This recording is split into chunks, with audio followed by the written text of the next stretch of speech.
What is going on, ladies and gentlemen? Welcome to this very special live stream. And today we're just waiting for Danielle Smith. So yesterday, you know that Danielle Smith, she came out and she announced that we're going to a referendum. We're doing a referendum on immigration, being one of them. Another question is going to be on whether or not Albertans, with help of other provinces, would like to vote against having an unelected Senate in Canada. And well, I think you guys all know where I stand on those two topics. And maybe there are some people that are undecided out there. Maybe there isn't. I think there's a lot of people on the left that absolutely will do anything to go against Danielle Smith. And we saw that with the NDP presser. That wasn't even Naheed Nenshi. It was the deputy leader of the party. I forget her name now, but I'll be doing a video about it. So like I said, we're just waiting for Danielle Smith. She's doing a presser. It's supposed to start at 11:30, go till 12, I believe, and then around there, answer some questions on what her announcement was last night. Now, here's my thoughts about it, okay? You're seeing a lot of hate online today, and a lot of people disagreeing with Danielle Smith and her having a referendum on immigration. Okay, granted, okay, you know what? You're allowed to have that. You're allowed to have your opinion on this. But my main question is this. Why are you against Albertans having a voice? Why are you against Albertans having a voice in a referendum? You know, last I checked, the Forever Canadian petition, that one went out there. You know, you guys wanted a voice with that. You know, they didn't even get attacked half of the amounts that's happening right now with the separation petition, independence petition that's happening in this province. Because we know what's happening on the left, right? We've seen the movements when it comes down to the separatist movement. You know, they say, oh, it's not going to happen. Oh, it's a small little fringe. And then they started seeing the lineups. And then, well, yeah, the lineups, they're huge. I don't know if any of you were at the Big Four in Calgary or at the Edmonton event or at any other Stay Free Alberta event. They're huge. There's a lot of people in there. And, you know, I've seen comments of people saying, well, you're just speaking to an echo chamber and all this other stuff. Yeah, maybe, right? But every single event that I've been to or people that I've spoken to, they say that there's 1, 2, 5, 10, 15, 30 people in a room that they don't know if they're going to vote independence or not. And they are successful at converting people by the end of that event, right? But that's not what this is about. This is not about separation. This is not about separatists. But there is some people, you know, from the independence movement that are not happy that Danielle Smith is going to a referendum. And that's okay. They're allowed to have those opinions. I'm not taking their voice away, their opinion away. But at the end of the day, how can we chastise her for having a referendum when we're trying to have a referendum as well? And I think those both can exist and they both can happen. Now, do they happen together? Maybe, maybe not. But at the end of the day, when I see people saying, well, you're muddy in the waters, do you think your base is stupid? Because I can read questions and I can answer questions accordingly. I went to school. I understand that. So at the end of the day, I'm just happy that we're going to have a referendum on immigration because it affects all Albertans and we need to have a voice as Albertans. So I thank Danielle for that. Looks like they're going to be starting the presser here, guys. On that. Thank you for joining the live, by the way. I appreciate each one of you guys being here. Middle of the day, hanging out. I know some of you are watching from work. You guys told me that you're watching from work. There we go. Let's get to my birthday. Yes, it's my birthday. Thanks, James. Appreciate that.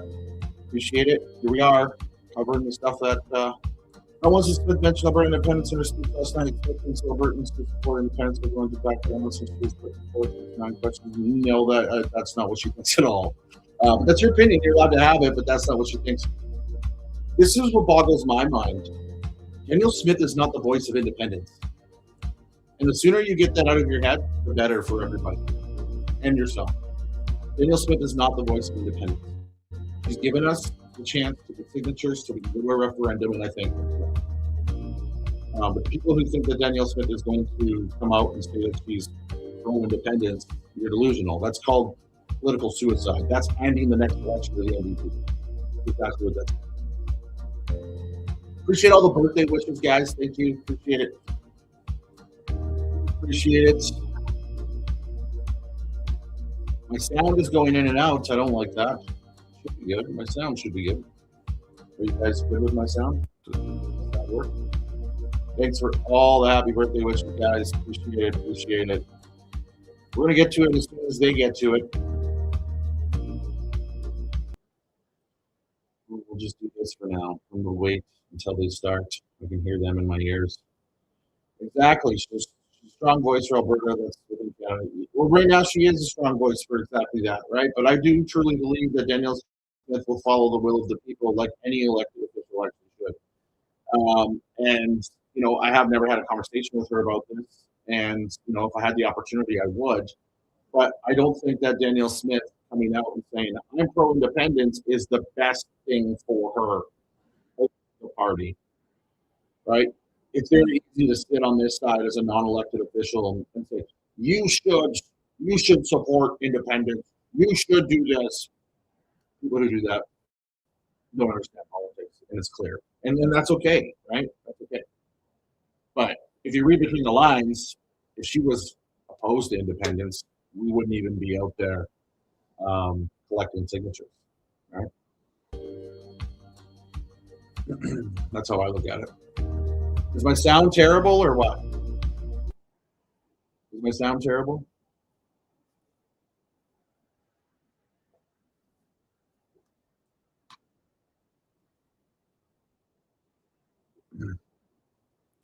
Thanks for the birthday wishes. Appreciate it.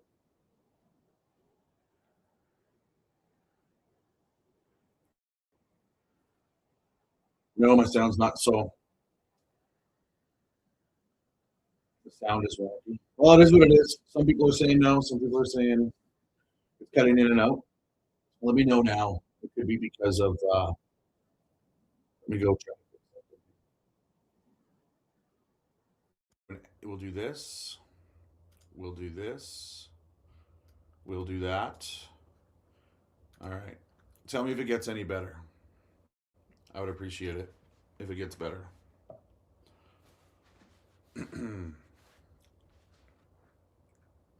It's not great, the sound.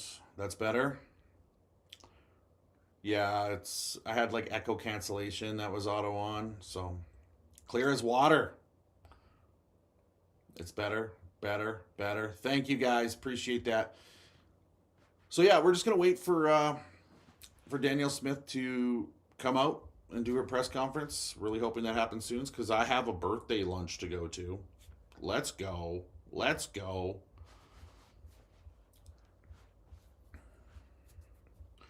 Um, so yeah, I've been seeing a lot on social media this morning about the independence movement, and honestly, guys, I don't know why they're making this her immigration referendum about them. I am a proud supporter of the independence movement. I'm speaking at an independence gathering on the 25th. Really excited about that. I support Alberta independence. I've been very open and vocal about that. I haven't always. It took me a while to get there. But at the end of the day, you know, I still support Danielle Smith, and two things can be the same. You can be an independent minded individual, and you can still support Danielle Smith. And you can appreciate the fact that Danielle Smith has given us an opportunity to go to a referendum on immigration because it's clear as day that immigration is a problem, right? Squash some of the BS that the left likes to say. They just did it in their news conference, the NDP did. Danielle Smith asked for immigrants. Danielle Smith asked for more people to come here. Well, okay, she asked for skilled people to come here. Do people not understand that? She didn't ask for Tim Hortons employees. She didn't ask for gas station attendants. She asked for skilled people like doctors, nurses, mechanics, millwrights. You know, that's what she asked for. But in typical lefty fashion, and sorry if you're on the left, but it's true, and we understand you guys hate facts, but that's not what she asked for, but that's how you're spinning it, right? So I'm going to sit here and I'm going to support her on this. And then people say to me, well, of course you'll support her. You're a paid shill. I'm not paid by the UCP government. I've been clear about that every single day. You guys are the followers. You guys are the guys who support the channel. No matter how you support, right? Whether you're sharing my stuff or you're liking my stuff, we appreciate it every single day. Or you're going to get the Alberta First, Ottawa Last hoodie that just dropped yesterday. Just dropped yesterday. I'll show you a nice little picture of it. That's it right there. And in lady shirts and unisex shirts and long sleeves, right? Just wearing your opinion on your sleeve. That's what we're doing. That's what we're doing. So we appreciate you guys for supporting the channel and everything that we do here every single day. It means a lot. It means the world to us, actually. And I'm living out my dream because of it, which is awesome.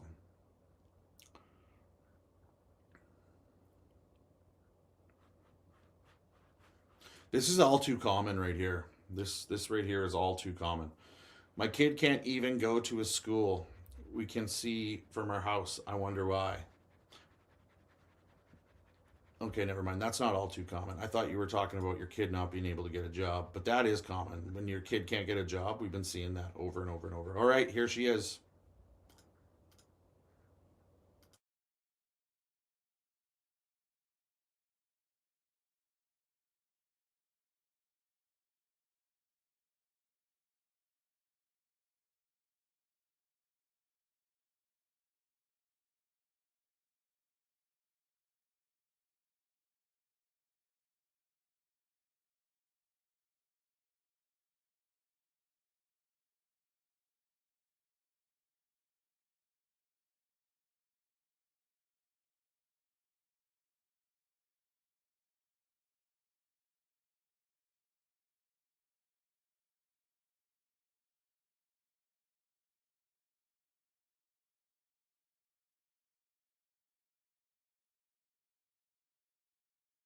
Is the true long-term strategy for addressing resource revenue volatility.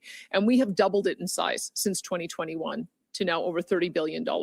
If we stay the course and continue to leave the investment income in the fund, we can reach our goal of $250 billion by 2050, which would allow us to weather oil price drops while still growing it for future generations.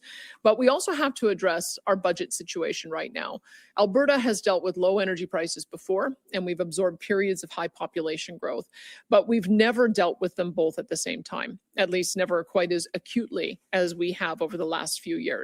The key difference this time is around that federal immigration policies have foundationally changed. Ottawa used to prioritize economic migrants and newcomers with in-demand skills. This approach benefited our entire country, and especially Alberta, where it was one of the single biggest drivers of our success. More recently, however, federal selection criteria widened to include asylum seekers, international students, and low-skilled temporary foreign workers. In other words, recent federal policies have placed less emphasis on individuals who could immediately contribute to our economy. At the same time, Ottawa increased the volume of newcomers to an unprecedented level, and many of those newcomers have ended up in Alberta. That's not a surprise. Our province has attracted new arrivals for generations now. We've got a strong economy, lower living costs, and a high quality of life out here that is pretty irresistible as a package. What's different now is the scale and speed of the growth and the impact that it's had on our public services. The growth we've experienced is far beyond what our healthcare and education systems and our other social programs can sustain. Every new arrival, particularly if they bring their family, draws on Alberta's public services. Not every newcomer is a net contributor to the provincial revenues that fund those services. And that's the crux of the challenge facing us. To address this challenge, our government won't be resorting to deep and disruptive cuts to core social services. We'll continue to invest in healthcare, education, and the infrastructure and social programs needed to support a strong and diversified economy and to maintain our world-class standard of living. These investments will give our public services a chance to catch up with our population growth. Crucially, we'll also act to address the underlying issue, which is out-of-control temporary residents. At the end of the day, Alberta and our taxpayers shouldn't be expected to foot the bill for federal experiments in open borders. This is a tough topic for many of us. Welcoming newcomers has been and will continue to be a part of our story from the very beginning and into the future. And Albertans are some of the friendliest and most hospitable people you will find anywhere. I spent a lot of the last year talking to and listening to people during the Alberta Next panel, and I've never been more convinced than I am right now. But another thing that the panel encountered in every part of the province was frustration. Albertans are frustrated that their kids' educations are being affected. They are frustrated that their teenagers can't find a part-time job. They're frustrated that it's harder and harder to find an affordable place to live or a family doctor in their part of town. They're frustrated that they've never had a say in any of this, that they've never been given a chance to vote for these policies, which have nevertheless had a huge impact on the communities where they live and the public services that they use.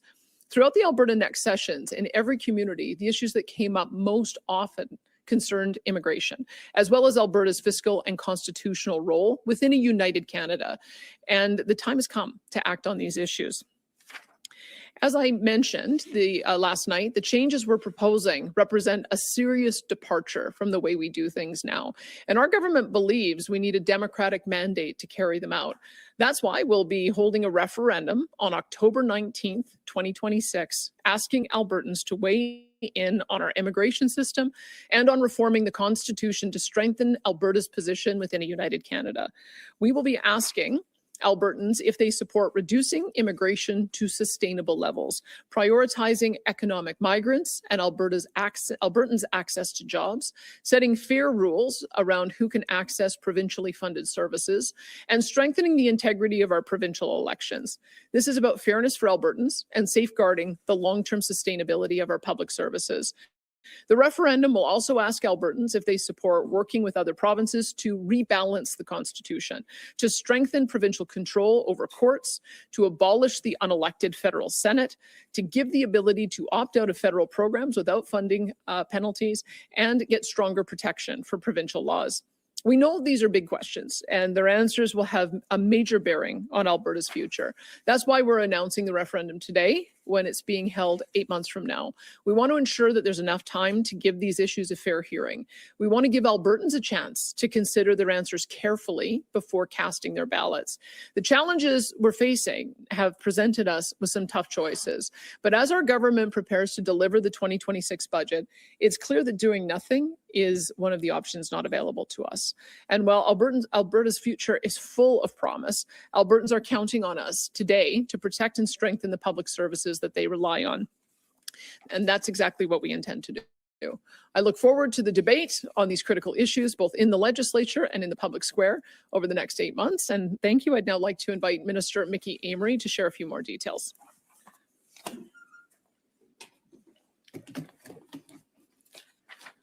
Well, thank you very much, Premier, and good morning to all of you. In the last year, our government has been very clear that we encourage all Albertans to participate directly in our democracy through voting in general elections and through avenues such as citizen initiative petitions.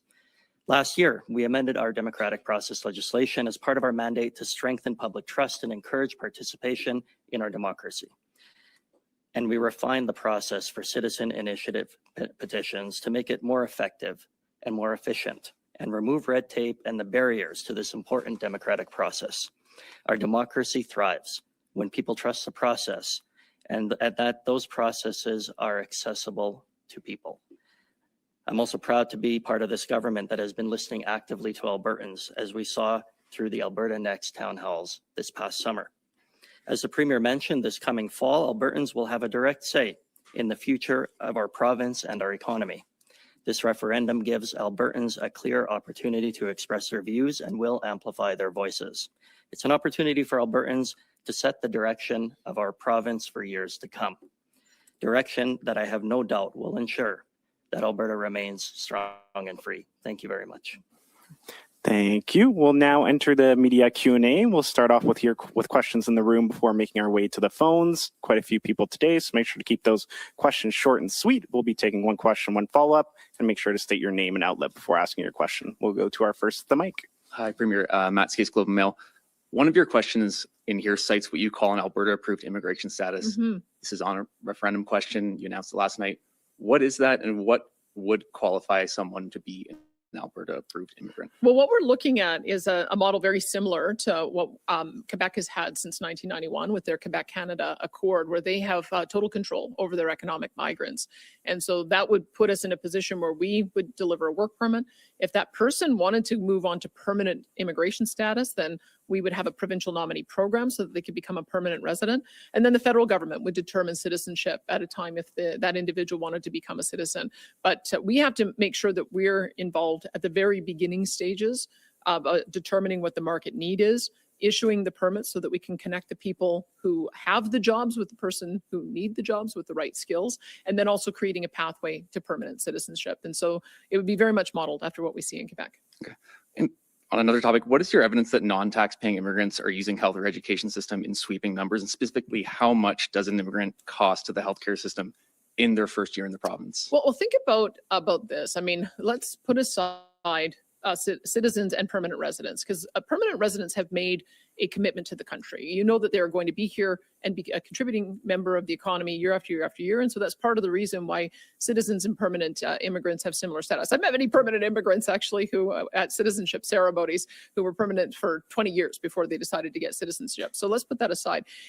Everyone else is temporary. So if you're a temporary foreign worker or a temporary international student, or you're an asylum seeker who is waiting to see whether or not your asylum claim is affirmed, those are all temporary citizens. And so my question is, if you're only coming here on a one-year work permit, why are you bringing your family and expecting taxpayers to pay for that? It's $12,000 for every child who goes into a childcare system. It's $12,000 for every child who goes into the K-12 education system. We've already addressed this at the university level because international students have to pay the cost of their university education. But on average, we've got individuals who would cost the healthcare system about $6,000. And so those are just give you some idea of why it is we have to have a different approach. And we're frankly an outlier in this. Ontario, for instance, does not offer healthcare coverage to the families of temporary foreign workers, and the Canada Health Act has no requirement for temporary residents. So that would be one thing I would say. But we're also an outlier. Canada's an outlier compared to the world. If you look at Japan, Australia, the UK, Switzerland, Spain, UAE, all of these countries have different requirements for temporary residents to either pay a fee or provide get private insurance for healthcare. And just to give you an idea, we looked at the numbers of children of temporary residents who are currently in our K-12 education system, and it cost about $500 million last year and $500 million this year. So these are significant numbers, and that's just one program. So bottom line expense, what's your number for health and education? It's tough to know. I mean, we'd have to do the figuring out, but I can tell you, we had in 2021, to give you an idea of what a normal number of asylum seekers would be, it was 941.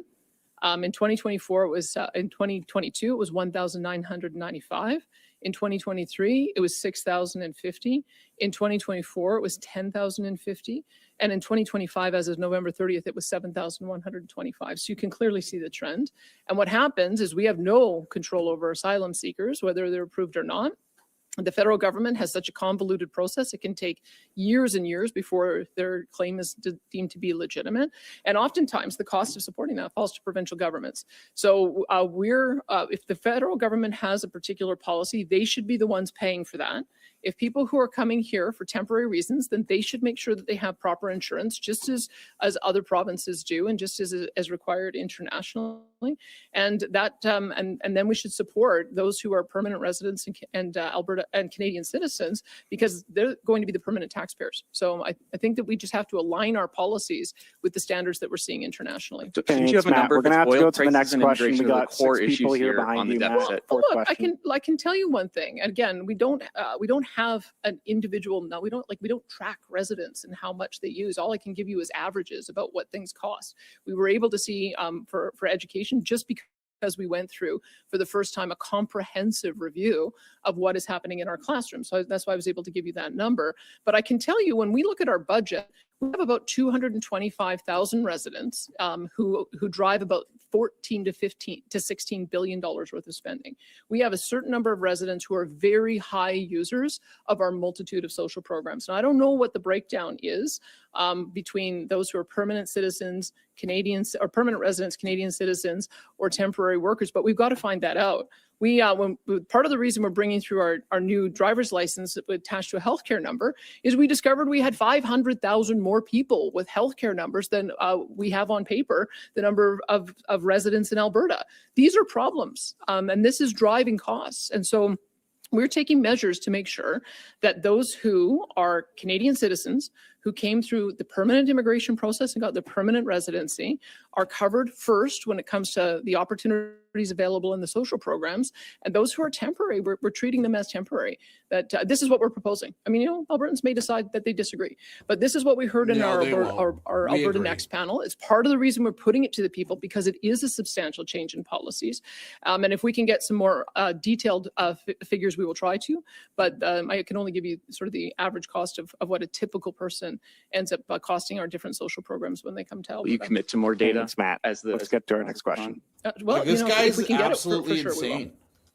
Hi, Premier Mark Valeni with CTV Calgary. Some political analysts have called your proposed fee on non-permanent residents a, quote, head tax, and they argue that linking Alberta's budget pressures to immigration risks demonizing newcomers or discriminating against them. How do you respond to those concerns that this framing unfairly targets immigrants rather than addressing Basically broader saying the economic left is calling factors? them Well, I racist. think people should look at the reality of what's happening in other jurisdictions. Ontario does not offer healthcare coverage for families of temporary foreign workers. Canada Health Act has no requirement for temporary residents. There was just a ruling on that, an affirmation on that last week.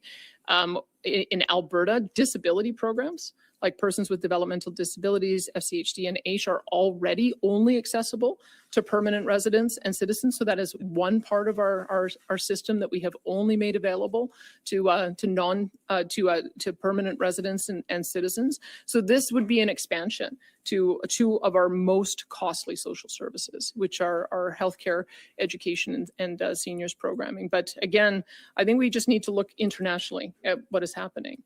In the UK, they're having a debate about whether to extend the period before you can receive social services from 5 years to 10 years. That's the debate that's happening in Europe. We have had in Canada, our population in the last 3 years has grown faster than literally anywhere in the world. I think the only place Alberta has not grown faster than is Sudan. And what was driving that in Sudan was a civil war. So to give you some idea just how extraordinary the changes have been in the last 3 years, to see the population of Canada go up by 6 million people. And we didn't have public debate about that. No one asked us as provincial leaders. No one asked the public whether we wanted to throw out an immigration policy that had served us well for 40 years with an experiment on bringing in a massive number of temporary workers and students. No one asked anybody whether or not they approved that. So we're asking them now. Do we want to continue this, or do we want to try to go back to the normal immigration policy that we had that served us so well for 40 years, where we give the priority to economic migrants, and those that want to stay, we find a pathway to permanent citizenship or permanent residency, and then ultimately citizenship? Just another question that perhaps this is for you and Minister Amory as well. The Alberta Coalition of Defence Council says that your comments about wanting more say over judges raises concerns about judicial independence. How do you respond to those who argue that any political influence over judges could undermine the rule of law and the court's ability to hold governments accountable? Well, I don't know why anyone thinks that 3 federal appointees and 1 provincial appointee, as the current system is somehow not skewing it. I think that when they looked at the level of contributions, most judges don't make contributions to political parties. And, it's a good thing. I'm glad actually that is the case. But when you look at the judges who have, 80% of them gave money to the Liberal Party. How is that not skewed? How is that not ideological? And that's what we want to avoid. And so our first letter was, let's see if we can get a more balanced approach of having 2 appointees from our side and 2 from there, just so that we can do that additional lens to make sure that we have neutrality. But in the end, the administration of justice falls to us. And we're not, a tiny 500,000 population province anymore. When you become a large population province, as complex as we are, with the kind of economy that we do, with, of course, the kind of difference in culture and values in Alberta than we're seeing in the rest of the country, it makes sense that your judiciary would draw from a pool of people who understand Alberta and who are aligned with Alberta. So it does make sense that we would appoint at the higher court levels. Did you want to comment on that? Yeah, just very quickly. Yeah, I mean, let's talk a little bit about that as well. I mean, we asked for a collaborative approach that was quickly shot down. I think as provinces, especially in my role and in the role of executive council as well, we have a really good line of sight and we have a really good process in place currently for selecting provincial court judges, the Alberta Court of Justice. And what we've asked is that we have a more prominent role in doing that at the federal level as well. Premier has touched on some of the real problems that we have with respect to the federal process. There is very little, if any, input whatsoever on Court of King's Bench justices that serve here in Alberta. And I think it's important that we have a more prominent role. But the second thing is, we know that it's not a nonpartisan process. We know from the statistics that came out in recent years and the reporting that came out in recent years that a vast majority of those federal appointees did have political contributions. We try to avoid that here in this province. Then we'll go to our next. Hi, Premier. Karina Zapata, CBC News. You've touched on this. Just to follow up, as you crunch the numbers on this policy, how many new Albertans did you determine these policy changes will impact? And how much do you think this will save the government per year? Well, I can tell you a couple of things. Like, at least the new administration at the federal level has come to the same conclusion that we have. And I'll just quote from the budget, the federal budget, acknowledging that our immigration was built to standardize and evaluate newcomers, so the admission was based on a person's merits.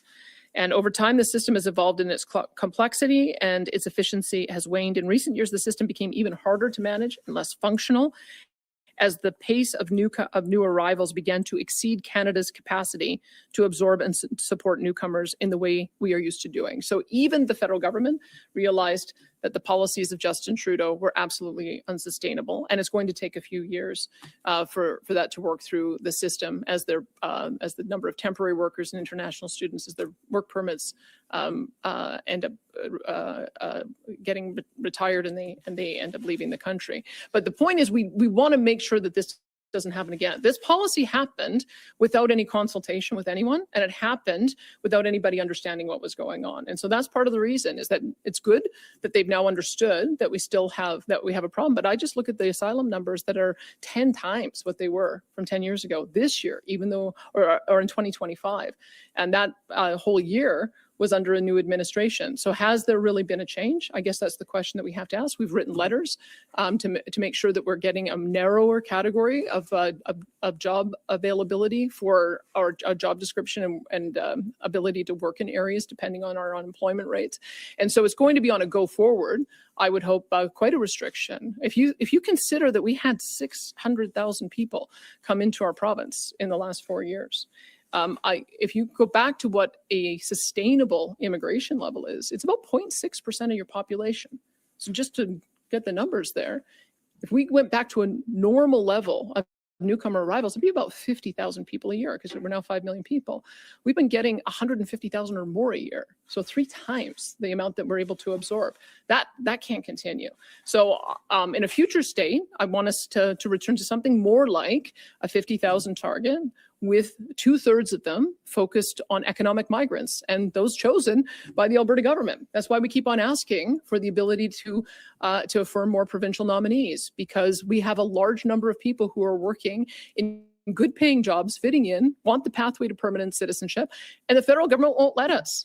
Instead, they've been prioritizing all of these temporary status of newcomers rather than the ones who they should be prioritizing, as we have historically, which is the economic migrants. So a future state, I think we should probably have about 50,000 total numbers coming to Alberta each year, about 35,000 of those economic migrants, and a much smaller number of asylum seekers, international students, and family reunification. I'm going to answer this question. Okay, so but I'm how gonna leave much it on are the you screen. thinking that this will save the province? And will this change be enough to eliminate the deficit? And if not, why not look at other options like cutting services or raising taxes? Well, I mean, this is what we're talking about, is making sure the services are prioritized to the people who've registered a permanent stake in our country and our province. And that's Canadian citizens and permanent residents.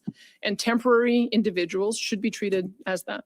Temporary and tourists. I mean, I don't think any of us in this room would think that we would be able to go and work for a year somewhere else, bring our entire family, use their healthcare system and their education system. Like, just think of what your expectation would be if you were going to go to work somewhere temporarily for a year.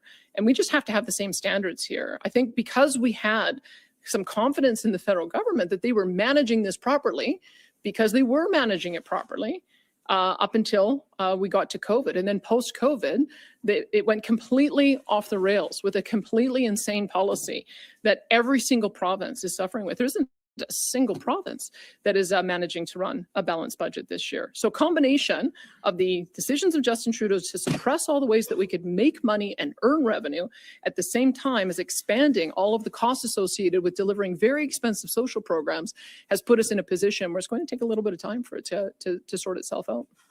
Hi, Premier Drew Stram at Global Calgary.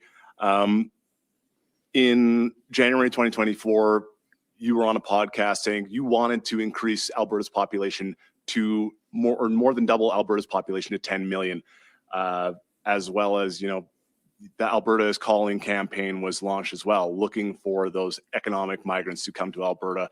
I guess, what was the metric that caused this change in your stance on migration when this had been something that you'd been championing for a number of years, including your letter to Justin Trudeau in 2024? Well, look, I mean, my letter to Justin Trudeau was about what I talked about before, that we need to have more control over permanent residents and provincial nominees, because those are the ones who've come here, found a job, fit in, want to stay, and want a pathway to permanent citizenship. They reduced us down to, I think, 4,500. We believe it should be more like 35,000, that Alberta should be controlling the number of economic migrants and matching those with the skills with the jobs that are available. And that stays true. It's the same position that I had 3 years ago and the same position I have today. I think it's a matter of time scale. We certainly can't double our population in 3 years, which it seems like the federal government was bent on doing. You can probably double your population by 2100, maybe.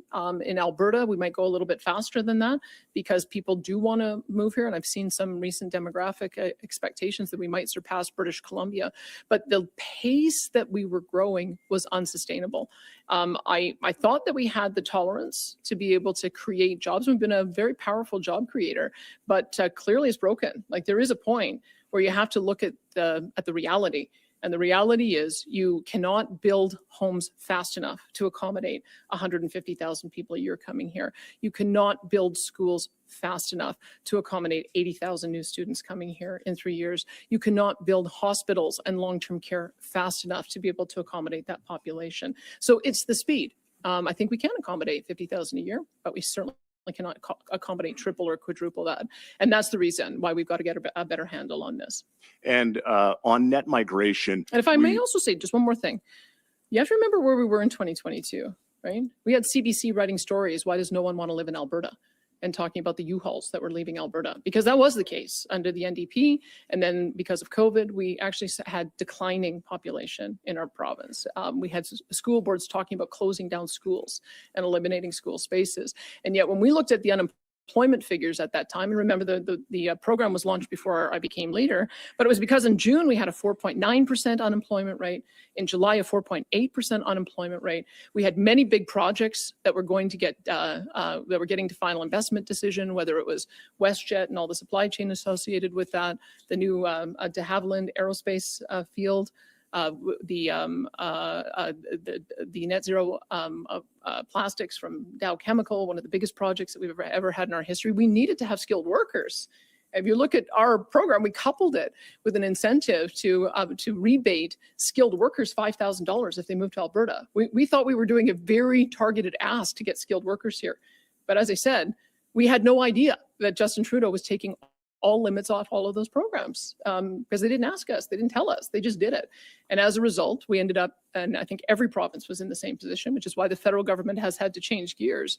But we have to make sure this doesn't happen again. Like, you shouldn't be able to completely upend 40 years of established policy without talking to anyone about it, especially when the cost falls to the provinces. You just briefly talked about all these people leaving in Alberta in 2022, where the net migration stats on the Alberta government website shows that there was a ramp up in migration to the province starting in 2021. Q3, for example, we saw 190 international people come to Alberta, the lowest it's been since 2021 after that peak that we saw in 2024. So I guess that's not exactly factual that all these people were leaving when we were seeing records amount of people coming during that time. I guess, you're kind of saying one thing when the reality shows Well, another there. I think you should look at the reality of what happened post-COVID. And you will see an extraordinary change that happened post-COVID. And it happened almost completely along asylum seekers, international students, and temporary workers that were low skill. And that was not what I think anyone anticipated in how our immigration program is supposed to work. We've had a very robust point system where people are able to come here based on their education, based on their facility in one of our official languages. And there's a reason for that, is because then they are job ready the moment that they arrive. If you bring a large number of people here who don't have basic skills, don't have a job, don't even speak English, then all of a sudden you've created an environment where they're going to have to rely on government services. So the federal government flipped the policy on its head. I'm pleased to see, with the pressure of all of the premiers, that they are returning to a more normal immigration policy. But we have to make sure that this doesn't happen again, because we're still in a position where we have a large number of individuals who are seeking provincial nominee status. I think we're up to 30 or 40,000. And we only have the ability to offer provincial nominee status to 6,400. And we need to have the ability to offer permanent resident status to more people, just like they do in Quebec. Thank you. We just have time for a going couple to more. an economic standpoint, as Mark brought up the proposed potential head tax for accessing services for some Albertans who aren't permanent residents and things like that.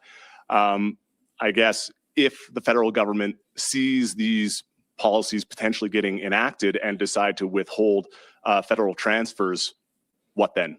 Is that what you would characterize Ontario's charging of a healthcare premium to non-permanent? Yes. You'd call that a head tax? That's what it's been referred to by others. Well, I see that it's not offside with the Canada Health Act, and the federal government hasn't punished them. So I think the federal government, in fact, issued a clarification statement last week saying that temporary foreign workers are expected to have private insurance. So I think that issue's been solved. It's not a head tax. It's if you're coming here temporarily, you're a tourist. So you got to get your own insurance. That's actually fairly standard around the world. Thank you. We have time for a couple more. We'll take our last to the mic, then go to the phones.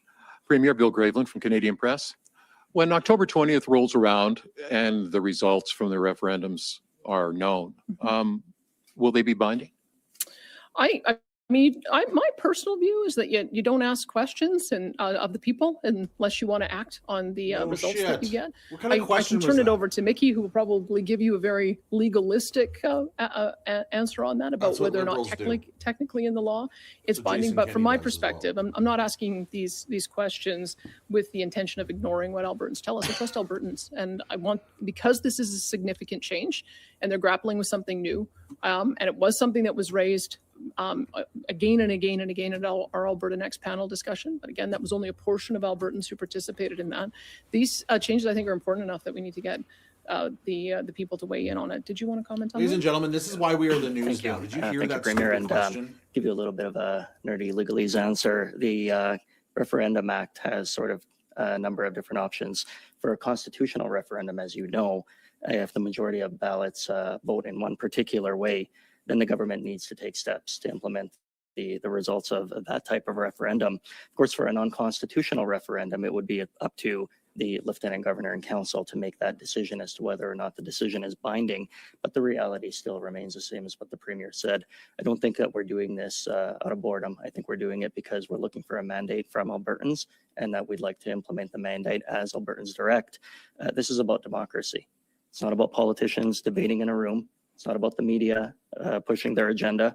The good people of Alberta will decide, The media in that and I am room. confident that this Premier and this government will move forward based on those decisions. It's actually called direct democracy. Follow-up, one of the Premier. best forms of democracy in my 2 years opinion. ago, I think immigration was at its peak, and this didn't happen. So why now, when the numbers seem to be on the surface more manageable? Well, I think because it takes a number of years, Sure, you said and I've it's talked to not the Prime Minister manageable. about this. Yeah, He suspects it'll take frustrated. about Sorry. 3 years for us to work through the excessive policies that we saw in most recent years. And so that would be one issue. And we've also seen issues emerge in the media of exactly these kinds of issues where people are wanting to access programs even though they don't have permanent status. And so we have to ask the question of the people of whether or not they think that's reasonable, or whether they want to align our policy with what we see internationally, that if you're here temporarily, you have to be able to cover yours and your family's expenses. And if you move on to permanent status, then that's a different thing. It's you get treated the same way as a citizen once you've made a commitment to be a permanent long-term taxpayer in a jurisdiction. So that's what I would say, is that we heard through the Alberta Next panel discussion that this is a priority for Albertans, and we want to see if they want to affirm these policy changes. Thank you. Thanks. Thank you. And we have time for a couple more. We'll head to the phones. Operator, can you put through our first caller, please? We have a question from Robert Soto from Bloomberg News. Your line is open. Yeah, hi. It's my understanding that Alberta has attracted a lot of like tech workers from the U.S. who are on H-1B visas after they changed the policy. Those people have, I think, have come here on temporary work visas. Won't this inhibit your ability to continue to attract or build a tech sector if those people have to come in, and I guess the companies will have to cover their health insurance? Well, I guess what I would say is that those are workers who will often seek permanent status. So the pathway ought to be come in as a temporary worker, and if it is a good fit and you're going to stay for a longer period of time, be able to get your permanent resident status, at which point then you would qualify for the same access to programs as somebody who's a citizen. But the temporary status, especially if you're talking about those high income tech workers, I mean, perhaps their company should pay their insurance. If they have a high income, perhaps they shouldn't pay a premium. But what we're concerned about is the number of low skill temporary foreign workers, international students, and asylum seekers who may not be here on a permanent basis and able to be long-term permanent taxpayers. And so we have to look at two different approaches. The approach that we want to take by taking more control over the economic migrants would be exactly what we're trying to establish here, is if we give them an Alberta work permit, and they move on to a pathway to permanent immigration, and they ultimately become a citizen, all three of those steps would qualify them for social programs. If we know that we need them, and we know that they're going to be making a long-term commitment here, we want to provide a pathway for them to be able to enjoy the same services as everyone else. A follow-up on a separate issue. You have an April deadline to come to some agreement with the feds on the rollout of the carbon capture, the Pathways project, as well as to shore up the carbon trading system. And do you expect to hit that deadline, or might that slip? And what does that mean for approving the pipeline? Well, we certainly can't delay longer, much longer than the target that we set. There's a reason for that, because to make final investment decisions in expanding production, we need to have some certainty around what that carbon price will be. I mean, we put our opening position on the table. We think $95 is the right one, and keeping it there for a longer period of time. The federal government put their position on the table, which was $130 at some point in the future. So the negotiation is how quickly do we rise to $130? And how stringent do we make the benchmark that our companies have to achieve? I think we're all in alignment that we want to be the lowest emissions barrel for heavy oil, but it takes some work going through each of the sectors, and we don't want to put anything in place that is going to dampen investment, especially since we're now seeing a resurgence in investment in power generation fueled by natural gas, and the data centers that is going to be able to fuel as well. So I think the initial steps that were taken to end the threat of an emissions cap and give a carve out on the net zero power regs have already demonstrated their value in restoring investor confidence. And so that's why we want to get to the finish line very early on the issue of the pricing and the methane regulations. So we're targeting April 1st. I heard Tim Hodgson, the energy minister in town recently, saying that he anticipates that we will be able to meet that target. I can tell you that when we got to the MOU, things were going fast and furious, back and forth multiple times a day. And so I think everybody is committed to trying to get to an arrangement that's going to accommodate the interests of both of our governments, but also be good for the private sector. Looks like we have time for just one more question. Operator, could you put through our next caller, please? Our next question comes from the line of Amanda Stephensons from Reuters. Your line is open. Hi there. I'm just wondering how this fall referendum, I guess, fits in, given that we also have a separatist campaign going on and a petition pointing towards a potential referendum on that topic. Is what you're doing here in part an attempt to potentially ward off or preempt a referendum on sovereignty? Well, I can tell you that this is the view that our government has, is that these are the kind of things that will give Albertans hope that the Federation can work. This is why we put them on the table. This is why we consulted with them. And that's been my commitment, is for us to continue fighting for a sovereign and independent Alberta within a united Canada. So this is the suite of recommendations that we're proposing. However, there are a couple of citizen-initiated petitions out there, some of which will finish in time for that vote to be put on the ballot as well, if they get the requisite number of signatures and they're validated. So whether it's the independence petition or the coal petition, if they get the requisite number of signatures, our intention would be to put those on the ballot at the same time. Okay, so same ballot, same day. Yeah. Yeah. Okay. Thank you very much. Thank you. And seeing no follow-up, we'll squeeze in one more question. Operator, could you put through our next caller, please? The next question comes from the line of Will Busser from Western Standard. Your line is open. Hi, Premier. So this morning, the Deputy Opposition Leader called this approach on immigration and the referendum an attempt to be divisive, to pit people against each other, and it's emboldening some dark and disturbing behavior. Could you comment on that? Well, I'm accustomed to seeing the NDP try to scare people. They do that all the time. They make hysterical claims that are not true, and they're the ones who I think feed polarization and division. This is a very real and serious issue. Immigrant communities have raised this with us as well, because anyone who came here through the old system that we had are equally frustrated at what they're seeing, that there's essentially no controls and hasn't been for a number of years. I think the official opposition is offside as well with the current leadership at the federal level, which has very clearly been working to undo a lot of the damage of these kind of policies over the last few years. And they might be even offside with their own union leadership. I've seen union leadership for many years complain that temporary foreign workers flood the market and depress not only job ability, but also depress the wages. So I would say that it's not us that's offside with where the public's at. I think it's the official opposition.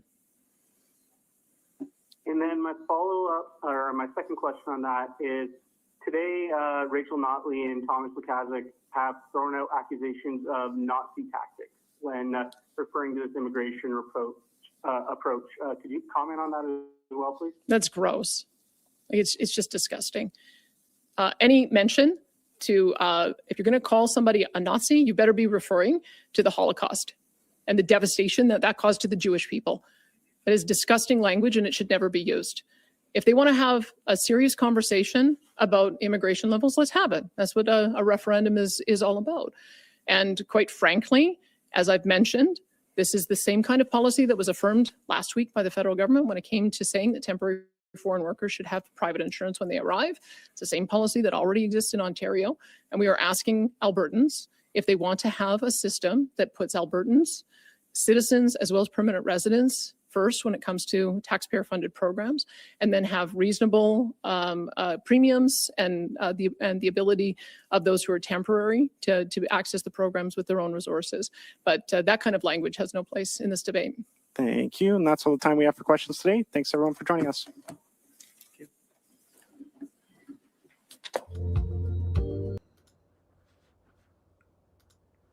Wow, that was good. Hey, I love how she handles herself. I love how she can handle herself at the podium, discussing the issues, discussing the topics. I want to touch base real quick before I forget. Yeah, of course, Rachel Notley is going to label something Nazi, right? Of course, the left is going to. Of course, the left is going to scream racism.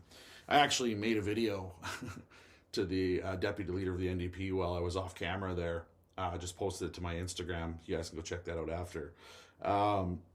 Because they're screaming they want an election now because of all of this. They are the most polarizing and divisive party that I've seen in a long time in Alberta politics. The NDP party of Jack Layton is gone. The NDP party federally, which is absolutely aligned, it's the only party in Canada that aligns itself provincially and federally, is done, right? The only reason why the NDP has any seats in this province is because we don't want vote splitting on the right, like Peter Guthrie's trying to do with this progressive, liberal, conservative party. And you got the left, who we need an opposition, obviously, and we got enough woke individuals in this province to give them an opposition, but they're never going to have a majority, right? And basically what I said in that video is the head Nancy really fucked up with the Calgary water infrastructure, and we're seeing that right now. And we just lived it in Calgary. We all just lived through it. And I don't predict in the next election the head Nancy is going to be the leader of that party. I'm just saying that right now. So let's address some of the key points, right? I just wanted to get that out of the air, or out of the way, that, of course, Rachel Notley would be calling Danielle Smith's policies Nazi. And, of course, the left is calling it racist, because that's what they do, right? It's all about labels, right? It's all about labels. That's what it is. So basically, she comes out of the gate saying no cuts to social services, right? So I want to hear the NDP supporters in the chat. Danielle Smith is not cutting your social services that you guys care about so much. So the next thing you have to go to is racism, right? You have to say that this is a racist policy. But then Danielle Smith also reiterates the fact that it's costing us $500 million in education alone, because these temporary workers and temporary students bring their families from their countries over here, and we have to school them. You know, you guys talk about social services so much, and we need more money for teachers. We need more money for healthcare. We need more money for all this stuff. But then you chastise her for wanting a referendum on immigration, which in reality, let's be layman's terms about this. You are making fun of her and degrading her and chastising her for giving the people who elected her and didn't elect her a voice. Can I say that again for you? You guys are going after the Premier for giving people a voice, including you guys. You get to sign that referendum too. You get to vote in that. Not just Conservatives. You guys get to do it too. But you guys have a problem with that? But you want more money for education, but she comes out with a $500 million save. This could save $500 million a year. And if we keep that $500 million in education, I wonder what that'll do to education. Like, you guys are the cake and eat it too, people. 6-7. I got to do that every time I do that. My daughter hates it. But you guys are literally the cake and eat it too. Like, you guys, it's, you know what? It's not about policy anymore. It's not about policy. Any policy Danielle Smith puts forward, you're going to hate. What this is you guys want to govern, right? You guys want to be the people fixing the issues. You guys want to be the people implementing the policy. You guys want to be the government. So this has got nothing to do with immigration. It's got nothing to do with schools. It's got nothing to do with students or doctors or nurses. It's got nothing to do with jobs or the economy. It's got everything to do with you wanting to be the government, you wanting to hold on to power, you want to be the ones that fix the issue. You guys want to be the ones that get the attaboy. Attaboy. Oh, am I allowed to say that? I don't want to assume any of your genders over there, because half your side doesn't even know what you are. Okay? But that's the thing. This is the thing. If you're a moderate out there right now and you're watching this, if you're on the fence when it comes to Danielle Smith, or you're a first-time voter, I want you to look out your back door. I want you to go for a drive in your community.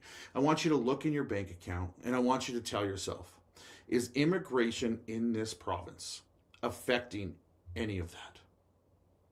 And if your answer is yes to one of them, then Danielle Smith is right in giving Albertans a voice. Danielle Smith is right in giving Albertans a chance at a referendum. And Danielle Smith, I got to say this. This is why we are the news. This is why you guys watch us. The reporting, other than the guy from the Western Standard at the end, Mark Vassar, I believe his name is. William Vassar, sorry. Was abysmal. Like, literally asking a question like, you asked for immigrants to come here. What do you mean? We got that in the chat and this is how you know the chat, the lefties in the chat watch these woke ass journalists is because they just regurgitate their talking points. They regurgitate their questions. And okay, Danielle Smith did not ask for more people. She asked for more economic migrants. What's an economic migrant? It's a person who has a job. It's a person that comes and makes 60, 70, 80, 100, 110, 150, 160, $200,000 a year. Not $33,000 a year, not $12,000 a year, not $15,000 a year, while bringing their whole family here so their family can go on social services so Albertan taxpayers can pay for it. That's not how it works. Like, I'm not going to another country. You're not going to another country. They definitely ain't looking after you. So why do Albertans have to suffer? 50,000 is the threshold. 50,000 people a year is the threshold, ladies and gentlemen. And we're sitting at 150,000. And on the left, Naheed Nenshi, his woke-ass crew, are sitting, and you know what? Oh, let me finish my statement. They're sitting there, and they're saying, we got to fix healthcare, we got to fix schools, we got to fix all of this. But no, you can't have a voice on immigration. That's racist. It's racist. You can't do that. I can guarantee you there's NDPers out there that just switch sides. And they didn't switch sides because they like Danielle Smith. They didn't switch sides because they like the UCPs. They switched sides because of the disgusting behavior coming out of the NDP. You know what, Rachel Notley, if you ever see this, which you will. I know you will. You want to know how I know? Because she's blocked me on everything, which means it triggers her. So she's got somebody showing her this shit. Keep saying Danielle Smith's a Nazi. Keep doing it. Because every time you do it, somebody supports her. Somebody's jumping from your side. Because not all lefties are crazy. Some people just don't know where they lie. And then something like this comes out and they're like, yeah, you know what? Watching this live stream right now, he's right. I am being affected by immigration. My kids aren't getting jobs because of immigration. Cost of living is going up because of immigration. Our school system's in shambles because of immigration. Danielle Smith is giving people a voice, and the NDP is saying, no, you can't have one. I'm switching teams. I'm switching sides. That's it. That's how some of this works for not the far left, not the people who have posters of Janice Irwin in their bedroom, okay? Not those people. Those people are diehard lefties, okay?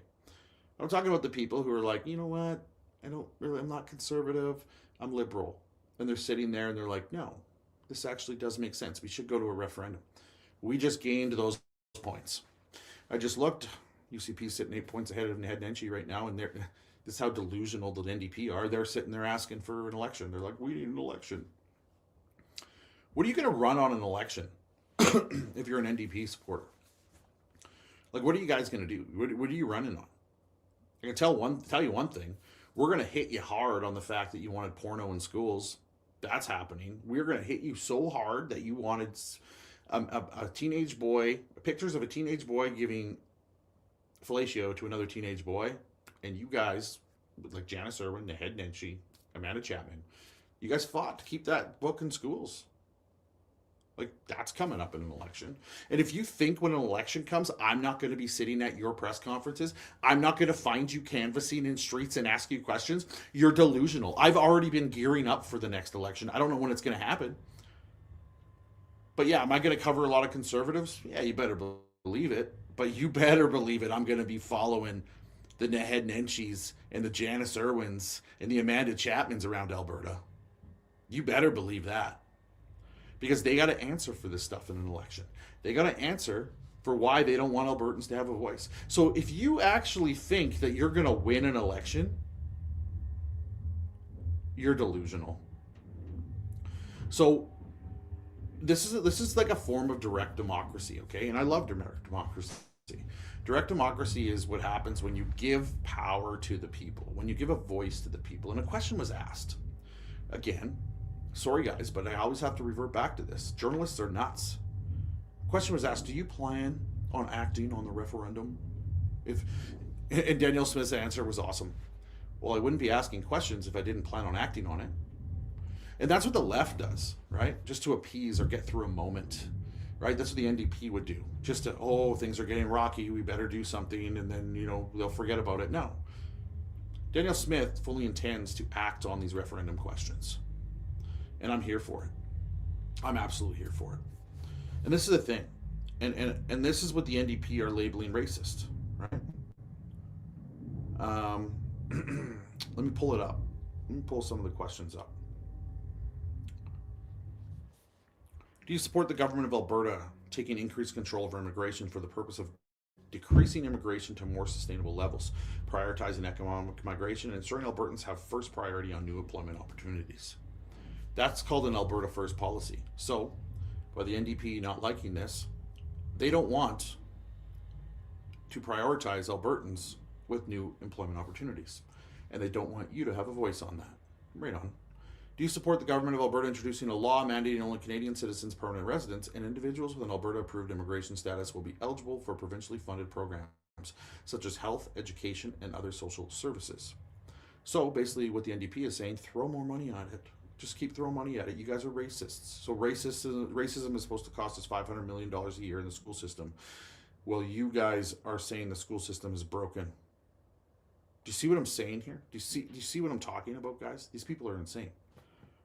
Number 3, assuming that all citizens and permanent residents continue to qualify for social support programs as they do now, do you support the government of Alberta introducing a law requiring all individuals with non-permanent legal immigration status to be a resident in Alberta for at least 12 months before qualifying for any provincially funded social support programs? Where the NDP, again, falling into that, they want to throw more money at it. They actually don't have a plan. They're the plan of print money. They're the plan of deficits. They're the plan of go into debt. It doesn't matter. They are socialists. So what does socialism do? You eventually run out of other people's money. So they're against that. Number 4, assuming that all citizens and permanent residents continue to qualify for public health care and education as they do now, do you support the government of Alberta charging a reasonable fee or premium to individuals with non-permanent immigration status living in Alberta for their and their families' use of the healthcare and education systems? So basically, again, the NDP are saying, no, you don't get an answer on this question. This shouldn't go to a vote. Albertans shouldn't have a voice. We should pay for everybody. We should use Albertans' hard-working tax dollars, and they're already struggling to give it away because socialism believes in a classless system. Socialism, they think hard work rewards people who don't work as hard. And that's literally what they want. They want your money to do their bidding, and we aren't allowing them. That's why they're having a hissy fit right now and calling this racism. 5, do you support the government of Alberta introducing a law requiring individuals to provide proof of citizenship, such as passport, birth certificate, or citizenship card to be eligible to vote in a provincial election? Now that's just common sense. That's just common sense, ladies and gentlemen. We should have to provide all the documentation so the government in Elections Alberta knows who is voting, where they're from, are they legal status? Why would you even fight that? Why would the NDP be against that? Why would they call that racist? Because they need the vote of the illegal voter. That's why. They know that their little tricks work.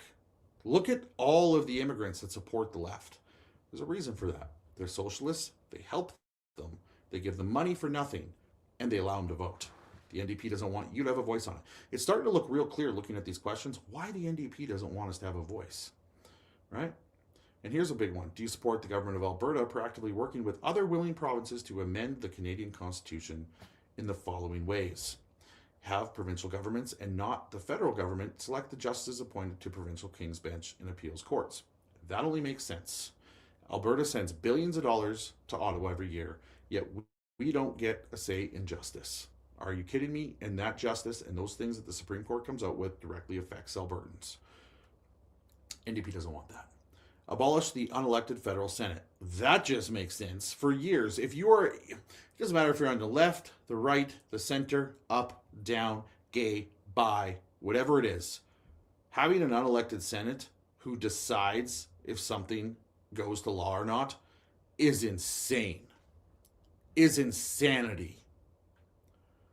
Allow provinces to opt out of the federal programs intruding on provincial jurisdictions such as health, education, and social services without losing any of the associated federal funding for use in their own provincial social programs. Basically saying we could do it better than the feds. And we should be more sovereign and be able to do that. NDP doesn't want that because the NDP are socialists and they want more money so they can spend more hardworking taxpayer money and get more money to do their bidding. It's crazy. The NDP want you broke. They're against it, and they're against your voice. Remember that. Better protect provincial rights from federal interference by giving a province's laws dealing with provincial or shared constitutional areas of jurisdiction priority over federal laws when in conflict with one another. That only makes sense. We're not children. We can govern ourselves. We don't need the feds. But the feds use this daily to make sure that the provinces do their bidding. And the NDP doesn't want that either. This is insanity, ladies and gentlemen, that anybody would be against Albertans going to a referendum. It boggles my mind day in, day out, that people don't see the damage of the left. They call everything racist. And people will say, you're dividing people by saying, no, I'm not. This is not division. If you're an undecided voter out there, I'm not telling you to vote conservative. I'm not telling you to vote liberal. I'm asking you one simple question. Do you agree with citizens being able to have a say on governing their province? If your answer is no, you're nuts. You're nuts. If your answer is yes, you should support Danielle Smith on this initiative. You should. Now, I want to talk to the separatists out there.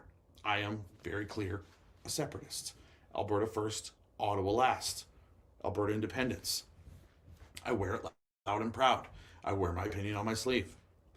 But I'm seeing a lot of you out there trying to attack Danielle Smith on this.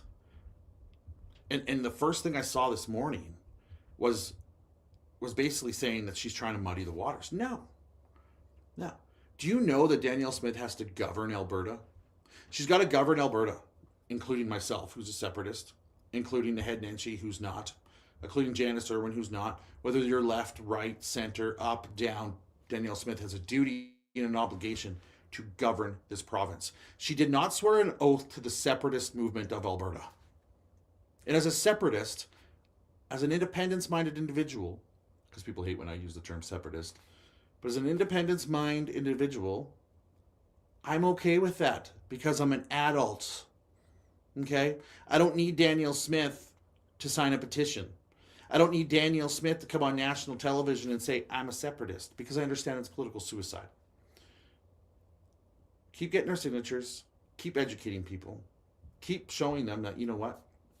I think a separate Alberta, an independent Alberta, would be better than anything. Would it be rocky? Sure it will be. But I'm not going to sit here and attack the Premier. This is what I see when people are there attacking the Premier. And people always say, oh, you're going to get hate from the separatists. I've been getting attacked from my own side, left, right, whatever, forever. So I don't care who comes at me, when they come at me, how they decide to come at me. This is my opinion. Instead of talking about Danielle Smith so much, why aren't we talking about how a free Alberta would be better for everybody? Why aren't we doing that? Why? Danielle Smith's already given us the referendum, or given us the chance to get signatures for a referendum. But we're using our valuable time on our platforms to talk shit about her. Why? I know why, because you guys want clicks. That's exactly why you're doing it. And yeah, I called you out for it. So whatever. It is what it is. I'm not too worried about it. At the end of the day, I can still be a separatist. I can still support Danielle Smith, and I cannot forget about my conservative Canadians. All three of those can be true, and all three of them will be near and dear to my values even after we separate. Even after we are an independent Alberta, I'm still going to pick up the phone and talk to my conservative brothers and sisters in Canada, and I'm still going to tell them I love them. I'm still going to tell them I'll fight for them. No different than I cover politics in every other country. So this whole thing about being a separatist and you can only talk about separation and you shouldn't be covering anything else is cultist. It's a cult-like mentality. I'm not going to have anything of it. If I lose followers over it, I don't give a shit. I'm not here for that. I'm here for the truth, and the truth is this. We have an immigration problem in this province. We have a referendum, hopefully, on separation. Two things can be right at the same time. We can support two things, and I'm going to do exactly that. And if you guys don't like it, tough shit. Like I said, if I lose followers over that, it is what it is.